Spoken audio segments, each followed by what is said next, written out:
Oregon, Mr. Blumenauer, to inquire. Thank you, Mr. Chairman. Madam Secretary, thank you so much for being here with us. And let me just say how much I admire the work that you've done. I don't think any Treasury Secretary, with the possible exception of Lincoln's Secretary Chase, has faced the challenges that have confronted you. A pandemic, a war, let us say a complete collapse of sort of a partisan spirit of cooperation. We even found that the infrastructure bill, crafted largely by Senate Republicans, turned into an attack even against few Republicans who vote for it. This is unprecedented. Now, I have some questions that I would like to work with your staff to try and elaborate on in terms of our Competes Act, some of the things that we've done there under the trade title, work in making sure that cannabis businesses have access to banking services and are not sitting ducks for robbery. And, of course, looking at the important elements that we've done with climate in our proposals for energy moving forward. And so I'd like to work with your staff on that a little bit. But I would like to yield the balance of my time to you because I find it's sort of Alice in Wonderland. We heard the ranking member somehow attacking the shortcomings of the IRS after over a decade of deliberate attacks by the Republicans on its budget and its credibility.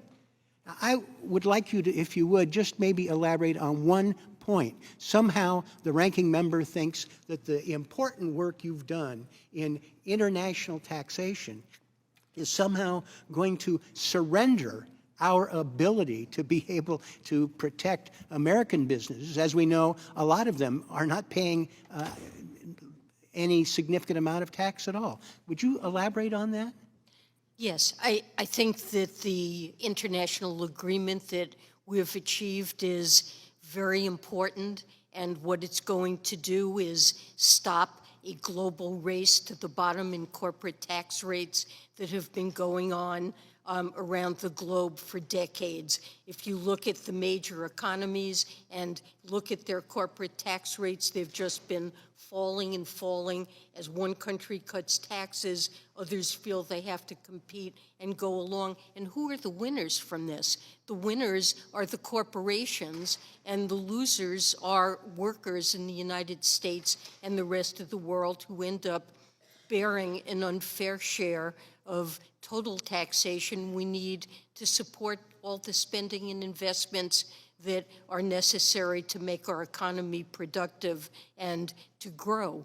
And what this global agreement does is it has all the governments around the world joining hands and saying let's band together and stop this and create a system where corporations do contribute to providing the revenue that all governments need to support their spending in a way that's fair.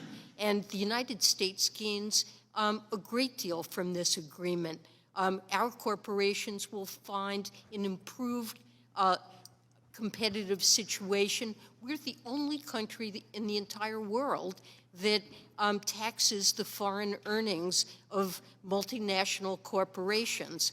No other country does that, and every country has agreed that they will establish a rate of at least 15%. And the agreement has a very strong enforcement mechanism. If some tax haven says, what the heck, I signed on to this agreement, but I'm not going to do it, we have a way, every country that signs on to it has a way to penalize that country, and they will quickly find it is in their interest to put in place the tax they've agreed to. So our companies will gain because right now they face an unlevel playing field, and this will level the playing field. Thank you. Let me recognize